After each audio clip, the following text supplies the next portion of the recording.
وہ دو باتیں کہ جس کو ذریعے تم اپنے رب کو راضی کرو، فشہادت اللہ الہ الا اللہ وتستغفرونہ، یعنی کلمے کا ورد زیادہ کرنا، تحلیل زیادہ پڑھنا اور استغفار زیادہ پڑھنا، یہ دو عمل اس مہینے میں خاص طور پر زیادہ کرنے کی ضرورت ہے، کیونکہ اللہ کے پیارے حبیب صلی اللہ علیہ وسلم نے ارشاد فرمایا، لہذا اس بات کی اہمیت دل میں اچھی طرح بٹھانی چاہیے۔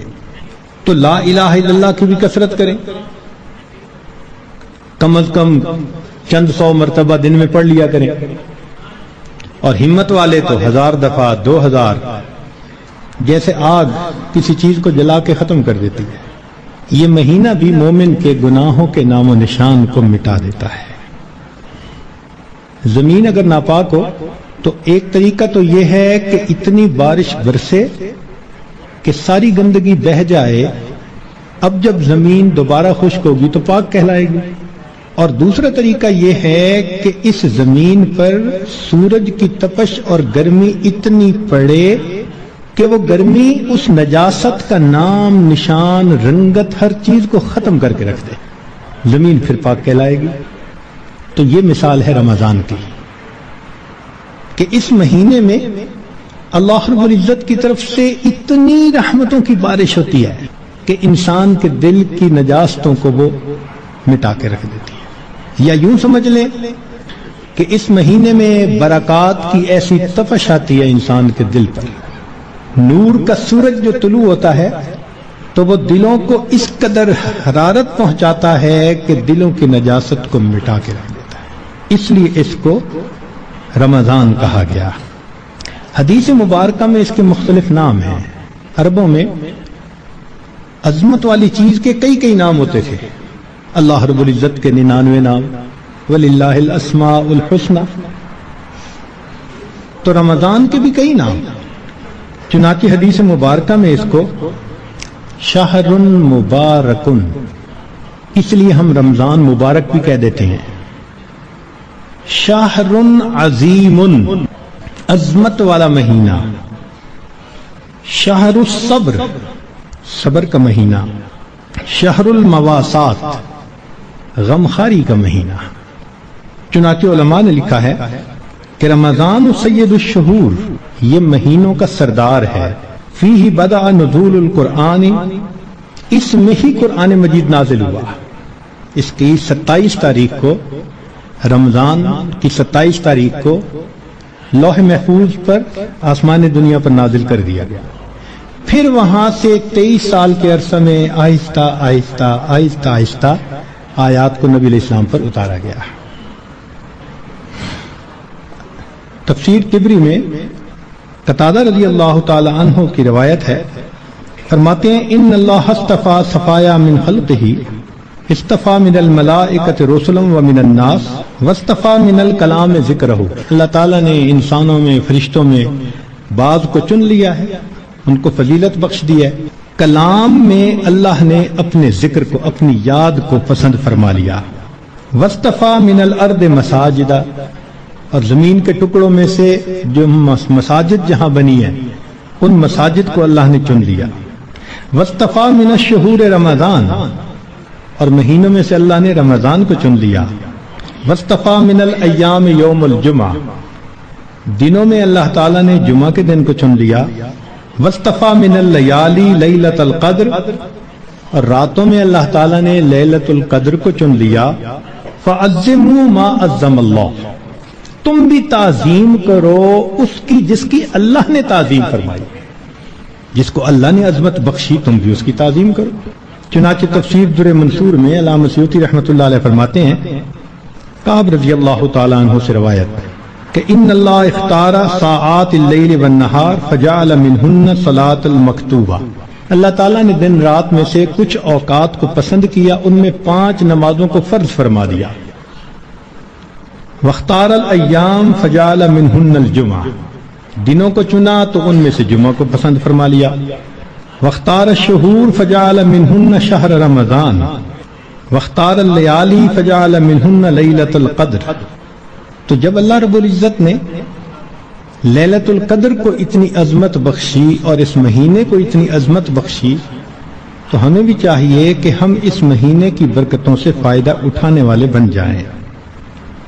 چنانچہ علامہ طبرانی رحمۃ اللہ علیہ مجموع الزوائد میں سید الشہور شہر رمضان و سید الایام یوم الجمعہ، نبی علیہ السلام اس مہینے کا انتظار فرماتے تھے۔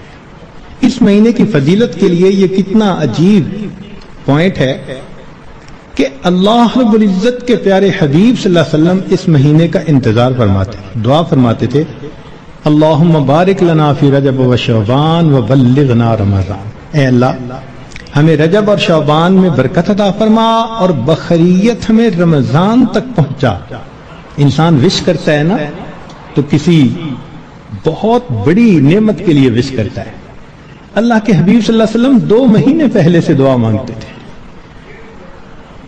جب بڑے کسی چیز کو بڑا کہیں تو واقعی بڑی ہوتی ہے۔ اللہ کے پیارے حبیب صلی اللہ علیہ وسلم نے اس مہینوں کو شہر عظیم کہا، بڑا مہینہ۔ چنانچہ مسلم شریف میں ابو ہریرہ رضی اللہ عنہ سے روایت ہے کہ الصلوات الخمس والجمعۃ الی الجمعۃ ورمضان الی رمضان مکفرات ما بینہن اذا اجتنبت الکبائر، اگر کبائر سے بچا جائے تو جمعے سے جمعہ 5 نمازیں اور ایک رمضان سے دوسرے رمضان تک کے جتنے گناہ ہوتے ہیں وہ سارے کے سارے اللہ تعالیٰ معاف فرما دیتے ہیں۔ چنانچہ کنز العمال میں لکھا ہے کہ اذا سلمت الجمعۃ سلمت الایام، جمعہ اگر اچھے انداز سے کسی نے گزار لیا تو باقی دن بھی اس کے اچھے گزر جائیں گے۔ وَإِذَا سَلِمَ رَمَضَانُ سَلِمَتِ السَّنَةُ، اور جس نے رمضان اچھے انداز سے گزار دیا آنے والا پورا سال اس کا اچھا گزار دیا جائے گا۔ امام ربانی مجدد ثانی رحمۃ اللہ علیہ اپنی مکتوبات میں فرماتے ہیں کہ یہ رمضان کا مہینہ آنے والے سال کا ایک نمونہ ہوتا ہے۔ جس انداز سے بندہ گزارتا ہے اللہ تعالیٰ بقیہ سال انہی اعمال کی توفیق عطا فرما دیتا ہے۔ مثال کے طور پہ ایک نوجوان اگر چاہتا ہے کہ میں اپنی آنکھوں کا پرہیز کروں، غیر محرم سے اپنی آنکھوں کو بچاؤں، تو وہ رمضان میں اس کی مشق کر لے۔ اگر پورا رمضان غیر محرم سے نظر بچا لی، بقیہ پورا سال اللہ اس کو توفیق عطا فرما دے گا۔ آپ پورا رمضان تہجد کی پابندی کر لیجئے، تلاوت کی، اعمال کی پابندی کر لیجئے، اور پھر دیکھیے بقیہ پورا سال وہ کام کس طرح آسان ہو جاتے ہیں، اللہ تعالیٰ توفیق دے دیتے ہیں اس بندے کو۔ اس لیے ہمارے اکابر رمضان کو بہت اہتمام کے ساتھ گزارتے تھے۔ بلکہ بخاری شریف کی روایت ہے کہ ایک صحابیہ حج پہ جانا چاہتی تھی، خامن نے نہ کر دی۔ پوچھا بھی کیوں؟ اس نے کہا سواری نہیں ہے۔ اس نے کہا فلاں اونٹ تو ہے۔ اس نے کہا وہ میں نے صدقے کی نیت کر لی، اب وہ میرا نہیں، وہ اللہ کا ہے، اب میں تمہیں نہیں لے کے جا سکتا۔ خاموش ہو گئی۔ خامن جفت کر کے واپس آیا تو وہ عورت نبی علیہ السلام کی خدمت میں حاضر ہوئی۔ اے اللہ کے حبیب صلی اللہ علیہ وسلم، میرا بڑا جی چاہتا تھا میں حج کروں، مگر میرے خامن نے کہا کہ سواری نہیں، اور میں نے صدقے کا اونٹ تھا بتایا تو اس نے کہا میں اس کو نہیں استعمال کر سکتا۔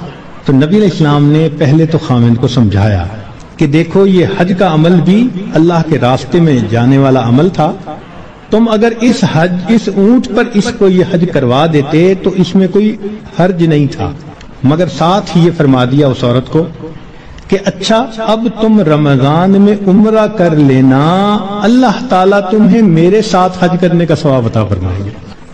یہ بخاری شریف کی روایت ہے۔ تو رمضان مبارک کو اللہ رب العزت نے ایسی فضیلت عطا فرمائی۔ چنانچہ کنز العمال میں ہے کہ اذا کان اول لیلۃ من شہر رمضان صفدت الشیاطین ومردت الجن، کہ جب رمضان کی پہلی رات آتی ہے تو شیاطین، سرکش جن، ان کو قید کر دیا جاتا ہے، باندھ دیا جاتا ہے۔ خبردار، میرے پیارے حبیب صلی اللہ علیہ وسلم کے امتیوں کے روزوں کو تم خراب نہ کر سکو، تو شیاطین کو باندھ دیا جاتا ہے۔ وغلقت ابواب النار فلم یفتح منها باب، جہنم کے سارے دروازے بند کر دیے جاتے ہیں، پورا رمضان بند رہتے ہیں۔ وفتحت ابواب الجنت فلم یغلق منها باب، اور جنت کے سارے دروازے کھول دیے جاتے ہیں اور ان دروازوں کو پورا مہینہ بند نہیں کیا جاتا۔ سبحان اللہ۔ اللہ رب العزت اس مہینے میں جنت کی سیل لگاتے ہیں۔ وَيُنَادِي مُنَادٍ كُلَّ لَيْلَةٍ، اور ایک ندا دینے والا فرشتہ ہر رات یہ ندا دیتا ہے، یا باغی الخیر اقبل، اے نیکی کے متلاشی آگے بڑھ۔ ابتغاء سے ہے یہ لفظ باغی الخیر۔ وَيَا باغی الشر اقصر، اے برائی کے تلاش کرنے والے تھم جا، رک جا۔ وَلِلَّهِ عُتَقَاءً مِّنَ النَّارِ وَذَلِكَ كُلَّ لَيْلَةٍ، ہر رات میں اللہ تعالیٰ جہنم سے جہنمیوں کو بری فرما دیتے ہیں۔ اب یہاں طالب علم کے ذہن میں ایک سوال پیدا ہوتا ہے کہ رمضان مبارک میں شیاطین تو قید ہو گئے، پھر کیوں برائیاں ہوتی ہیں، غفلتیں ہوتی ہیں؟ تو علماء نے اس کے کئی جواب دیے۔ ایک جواب تو انہوں نے دیا، بھئی بڑے شیاطین تو قید ہو گئے، اب چھوٹے شتونگڑے بھی تو ہیں، اور ہم اتنے غافل کہ شتونگڑے ہی کام دکھا جاتے ہیں۔ دوسرا علماء نے یہ کہا کہ شیطان کی وجہ سے نفس کے اندر اتنی خباثت آ جاتی ہے کہ شیطان اگر باندھ بھی دیا جاتا ہے تو نفس اس کا کارندہ بنا رہتا ہے، وہ انسان کو گناہوں پر اکسائے رکھتا ہے۔ یا برے دوست ہوتے ہیں، یار بد، ان کی وجہ سے انسان رمضان میں بھی نیکی پر نہیں آتا۔ مگر اس کی خوبصورت مثال یہی ہے کہ جیسے لوہے کو بھٹی میں گرم کریں نا تو سرخ ہو جاتا ہے، پھر اس کے بعد اس کو بھٹی سے نکال لیں تو وہ 1 منٹ میں ٹھنڈا نہیں ہوتا، وہ گھنٹہ 2 گھنٹے گرم رہتا ہے۔ تو شیطان نے انسان کو گناہوں کی بھٹی میں اتنا گرما دیا ہوتا ہے کہ ان لوگوں کے لیے رمضان کا مہینہ آ بھی جاتا ہے تو وہ گرمی اسی طرح موجود رہتی ہے۔ نبی علیہ السلام نے ارشاد فرمایا، من وافق موتہ عند القضاء رمضان دخل الجنہ، جس بندے کو رمضان المبارک کے اندر موت آ گئی اللہ تعالیٰ اس کو جنت کے اندر داخل فرما دیتے ہیں۔ سیدہ عائشہ صدیقہ رضی اللہ تعالیٰ عنہ فرماتی ہیں کہ کان رسول اللہ صلی اللہ علیہ وسلم یجتہد فی رمضان ما لا یجتہد فی غیرہ، مسلم شریف کی روایت کہ رمضان المبارک میں نبی علیہ السلام عبادات میں اتنی محنت فرماتے تھے، مشقت اٹھاتے تھے کہ رمضان کے علاوہ کسی اور مہینے میں اس قدر محنت نہیں فرماتے تھے۔ اس سے معلوم ہوا کہ خاص اہتمام فرماتے تھے اس مہینے۔ ایک اور روایت ہے بہقی کی، سیدہ صدیقہ عنہ فرماتی ہیں کہ کان رسول اللہ صلی اللہ علیہ وسلم اذا دخل رمضان، کہ جب رمضان کا مہینہ آتا تھا، شد میں ازارہ، نبی علیہ السلام اپنی تہبند کو کس کے باندھ لیتے تھے، ثم لم یأت فراشہ حتی ینسلخ، پھر پورا مہینہ گزرنے تک اپنے بستر پر واپس نہیں آیا کرتے تھے۔ اللہ اکبر کبیرہ، اس لیے کہ وہ رمضان کی برکات سے واقف تھے، جانتے تھے۔ بہقی کی شریف کی ایک اور روایت ہے، کان اذا دخل رمضان تغیر لونہ، کہ جب رمضان کا مہینہ آتا تھا نبی علیہ السلام کا چہرے کا رنگ بدل جاتا تھا۔ اللہ اکبر کبیرہ، وکثرت صلاتہ، اور نبی علیہ السلام نماز نفل کثرت کے ساتھ پڑھتے تھے۔ وابتہل فی الدعاء واشفق لونہ، اور اپنی دعا میں اتنے اللہ کے سامنے عاجزی کرتے تھے کہ آپ صلی اللہ علیہ وسلم کا چہرہ انور سرخ ہو جایا کرتا تھا۔ اللہ اکبر۔ چنانچہ ایک حدیث مبارکہ میں ہے، سلمان فارسی رضی اللہ عنہ اس کی روایت فرماتے ہیں کہ خطبنا رسول اللہ صلی اللہ علیہ وسلم فی آخر یوم من شعبان فقال، نبی علیہ السلام نے فرمایا، یا ایھا الناس قد اظلکم شہر عظیم مبارک، اے لوگو تمہارے اوپر ایک بڑا مہینہ برکت والا آ گیا ہے، شہر فیہ لیلۃ خیر من الف شہر، ایسا مہینہ کہ جس میں ایک رات ہے جو 1000 مہینوں کی عبادت سے بھی زیادہ افضل ہے۔ شہر جعل اللہ صیامہ فریضہ، ایک ایسا مہینہ جس کے روزے کو اللہ رب العزت نے فرض فرمایا۔ وقیام لیلہ تطوعا، اور رات کے قیام کو اللہ نے اپنے قرب کا ذریعہ بنایا۔ من تقرب فیہ بخصلۃ من الخیر کان کمن ادى فریضۃ فیما سوا، جس نے رمضان میں نفل عمل کیا ایسے اجر ملے گا جیسے رمضان کے علاوہ اس نے کسی فرض کے اوپر عمل کیا تھا۔ ومن ادى فریضۃ فیہ کان کمن ادى 70 فریضۃ فیما سوا، جس نے ایک فرض پر عمل کیا اس کو 70 فرض جو غیر رمضان میں ہوتے ہیں اس کے برابر اجر عطا کیے جاتے ہیں۔ یہاں سے معلوم ہوا کہ اللہ رب العزت رمضان مبارک میں انسان کے اعمال کا ریٹ 70 گنا بڑھا دیتے ہیں، ملٹیپلائی، سبحان اللہ۔ ایک ایک عمل کو دنیا ریٹ انکریز کرتی ہے تو 10% اور 20%، 10واں حصہ 20واں حصہ، اللہ تعالیٰ ریٹ بڑھاتے ہیں تو کیا 70 گنا، 70 سے ضرب دے دی، اس لیے کہ وہ شہنشاہ حقیقی ہے، وہ اپنے بندوں کو اتنا اجر دینا چاہتا ہے کہ ان کے گناہوں کی ظلمتیں ختم ہو جائیں۔